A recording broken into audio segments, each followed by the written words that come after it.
ಒಂದು ಕಡೆ ಮೊದಲಿಗೆ ಈ ಒಂದೇ ಒಂದು ಕ್ರಸ್ಟ್ ಗೇಟ್ ಕಿತ್ತು ಹೋಗಿ ನೀರು ಒಂದೇ ಒಂದು ಗೇಟಿಂದ ಆಚೆ ಹೋಗ್ತಿತ್ತಲ್ಲ, ಆಗ ರಭಸ ಜಾಸ್ತಿ ಇತ್ತು. ಎಲ್ಲ ಗೇಟ್ಗಳಲ್ಲೂ ನೀವು ಓಪನ್ ಮಾಡಿಬಿಡಿ ಅಂತ ಅವರು ಓಪನ್ ಮಾಡಿಸಿ ಡ್ಯಾಮ್ಗೆ ಆಗುವಂಥ ಹಾನಿ ತಪ್ಪಿಸ್ತಾರೆ ತಂಗಡಿಗೆಯವರು. ಇದಾದ ಮೇಲೆ ಪ್ಲಾನ್ ಬಿ ಏನು ಅಂತ ನೋಡಿದ್ರೆ, ಡ್ಯಾಮ್ ನೀರು ಖಾಲಿ ಆದ ಮೇಲೆ ಕ್ರಸ್ಟ್ ಗೇಟ್ ಯಾರು ಬೇಕಾದ್ರೂ ರೆಡಿ ಮಾಡ್ತಾರೆ. ಆಯ್ತಪ್ಪ, ಡ್ಯಾಮ್ ನೀರು ಹೋಯಿತು, ಎಲ್ಲ ಬರಡಾಯಿತು ಇಡೀ ಡ್ಯಾಮು, ಗೇಟಿಂದ ನೀರಂತೂ ಆಚೆ ಹೋಗ್ತಿಲ್ಲ. ಇಂಥ ಟೈಮಲ್ಲಿ ಆರಾಮಾಗಿ ಕೂತ್ಕೊಂಡು ಗೇಟ್ ರೆಡಿ ಮಾಡ್ರಪ್ಪ ಅಂತ ಮಾಡಬಹುದು.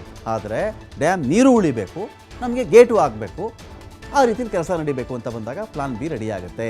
ಇದಕ್ಕೇನು ಮಾಡ್ತಾರೆ ಅಂದರೆ, ಇವರೇನು ಮಾಡ್ತಾರೆ, ಕ್ರಸ್ಟ್ ಗೇಟ್ ರೆಡಿ ಆಗಬೇಕು ಅಂತ ಮೊದಲಿಗೆ ಆದೇಶವನ್ನು ಕೊಡ್ತಾರೆ. ಎಷ್ಟು ಅಡಿ ಉದ್ದ ಇತ್ತು, ಎಷ್ಟು ಅಡಿ ಅಗಲ ಇತ್ತು, ಹಳೆ ಗೇಟ್ ಎಷ್ಟು ತೂಕದಿತ್ತು, ಎಷ್ಟು ಗೇಜ್ದಿತ್ತೋ, ಎಷ್ಟು ವಿಸ್ತೀರ್ಣದಲ್ಲಿತ್ತೋ ಅದೇ ಗೇಟ್ ನಮಗೆ ರೆಡಿ ಆಗಬೇಕು, ನೋ ಕಾಂಪ್ರಮೈಸ್ ಅಂತ ಹೇಳಿಬಿಡ್ತಾರೆ. ಅದೇ ಥರದ್ದು ನಮ್ಗೆ ಗೇಟ್ ಬೇಕಪ್ಪ, ಅದೇ ಕ್ವಾಲಿಟಿ ಇರಬೇಕು. ನೀವು ಯಾವುದೋ ಕ್ವಾಲಿಟಿ ಮಾಡಿಬಿಟ್ರೆ ಅದು ನೀರಿನ ರಭಸವನ್ನು, ಒತ್ತಡವನ್ನು ತಡ್ಕೊಳ್ಳಲ್ಲ ಅಂತ ಇವರೊಂದು ಆರ್ಡರ್ ಮಾಡಿಬಿಡ್ತಾರೆ. ಹೈದರಾಬಾದ್ ತಜ್ಞ ಇದ್ರಲ್ಲ ಕನ್ನಯ್ಯ ಅಂಥೇಳಿ, ಅವರೊಂದಿಗೆ ಸೇರಿಕೊಂಡು ಸಚಿವ ಶಿವರಾಜ್ ತಂಗಡಗಿ ಒಂದು ಮಾಸ್ಟರ್ ಪ್ಲಾನ್ ಮಾಡ್ಕೊಳ್ತಾರೆ. ನೀರಿನ ರಭಸ ತಡೆಯೋದಕ್ಕೆ ಬೆಸ್ಟ್ ಎಂಜಿನಿಯರಿಂಗ್ ವರ್ಕ್ ಇಲ್ಲಿ ನಡಿಬೇಕು. 60 ಅಡಿ ಅಗಲದ 20 ಅಡಿ ಎತ್ತರದ ಕಬ್ಬಿಣದ ತಡೆಗೋಡೆ ಆಗಬೇಕು ಅಂತೇಳಿ ಒಂದು ಪ್ಲಾನ್ ನಡೆಯುತ್ತೆ. ಅಲ್ಲಿ ಕೊಚ್ಚಿ ಹೋಗಿರತಕ್ಕಂಥ 19ನೇ ಗೇಟ್ನ ಹಿಂದೆ ಕಬ್ಬಿಣದ ತಡೆಗೋಡೆ ನಿರ್ಮಾಣ ಆಗಬೇಕು ಅಂತ ಪ್ಲಾನ್ ಮಾಡ್ಕೊಳ್ತಾರೆ. ಅದರ ಪ್ರಕಾರವೇ ಇದೀಗ ಎಲ್ಲ ಕೆಲಸ ಕಾರ್ಯ ನಡೀತಾ ಇದೆ. ಅಲ್ಲಿ 19ನೇ ಗೇಟ್ಗೆ ನೀರು ಹರಿಯದಂತೆ ಮಾಡಿ ಕ್ರಸ್ಟ್ ಗೇಟನ್ನು ರಿಪೇರಿ ಮಾಡಬೇಕು ನಾವು. ಆ ಗೇಟ್ ಕಡೆಗೆ ನೀರು ಹರಿಬಾರ್ದು, ಬೇರೆ ಕಡೆ ಡೈವರ್ಟ್ ಮಾಡ್ಕೊಳ್ಳೋಣ ಅದನ್ನು. ಆ ಗೇಟ್ ಭಾಗ ಏನಿದೆಯೋ ಅದನ್ನು ಅವಾಗ ನಾವು ರಿಪೇರಿ ಮಾಡೋಣ. ನೀರಿಗೆ ನೀರು ಉಳಿಬೇಕು, ಗೇಟ್ಗೆ ಗೇಟು ರೆಡಿ ಆಗಬೇಕು, ರೈತರ ಬೆಳೆಗಳಿಗೆ ತೊಂದರೆ ಆಗಬಾರ್ದು ಅಂತ ಪ್ಲಾನ್. ನಾರಾಯಣ ಸ್ಟೀಲ್ನಲ್ಲಿ 60 ಅಡಿ ಅಗಲದ 20 ಅಡಿ ಉದ್ದದ ತಡೆಗೋಡೆಯನ್ನು ತಯಾರಿ ಮಾಡ್ತಾ ಇದ್ದಾರೆ. ಜಿಂದಾಲ್ನಲ್ಲಿ 50 ಟನ್ ತೂಕದ ಕ್ರಸ್ಟ್ ಗೇಟ್ ಇದೀಗ ರೆಡಿ ಆಗ್ತಾ ಇದೆ. 50 ಟನ್ ಅಂದರೆ 50,000 kg ಅಷ್ಟು ತೂಕದ ಕ್ರಸ್ಟ್ ಗೇಟ್ ಆಲ್ರೆಡಿ ರೆಡಿ ಆಗ್ತಾ ಇದೆ. ಎರಡೂ ಕೆಲಸ ಒಟ್ಟಿಗೆ ಆಗಬೇಕು ಅಂತ ಒಂದು ಪ್ಲಾನನ್ನು ಮಾಡ್ಕೊಂಡಿದ್ದಾರೆ ಶಿವರಾಜ್ ತಂಗಡಗಿಯವರು.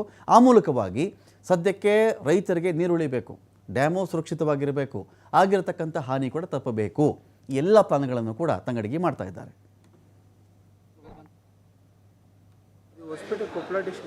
ಇದು ಕೊಪ್ಪಳ ಡಿಸ್ಟಿಕ್ ಬರ್ತಿದೆ ಈಗ ನಿಂತಿರೋ ಜಾಗ.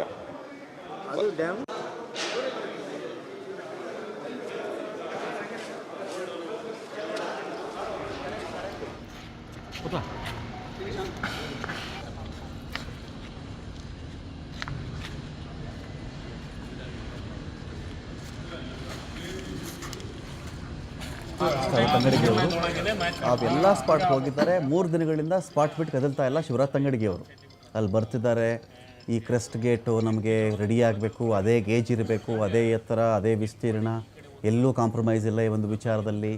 ನೀರು ಉಳಿಬೇಕು, ಗೇಟು ರೆಡಿ ಆಗಬೇಕು, ರೈತರಲ್ಲಿರ್ತಕ್ಕಂಥ ಆತಂಕ ದೂರ ಆಗಬೇಕು ಅಂತ ಪ್ಲಾನ್ ಮಾಡಿಕೊಂಡು ಯಾವ್ಯಾವ ಕಡೆಗೆ ಎಂಜಿನಿಯರ್ ಬಳಸ್ಕೋಬೇಕು, ಎಲ್ಲೆಲ್ಲಿ ಕರಿಬೇಕು, ಏನೇನು ಪ್ಲಾನ್ ಮಾಡಬೇಕು, ಪ್ಲಾನ್ ಎ, ಪ್ಲಾನ್ ಬಿ ಎಲ್ಲವನ್ನು ಕೂಡ ಕ್ಷಿಪ್ರಗತಿಯಲ್ಲಿ ಮಾಡಿಸ್ತಾ ಇದ್ದಾರೆ ಶಿವರಾಜ್ ತಂಗಡಗಿಯವರು.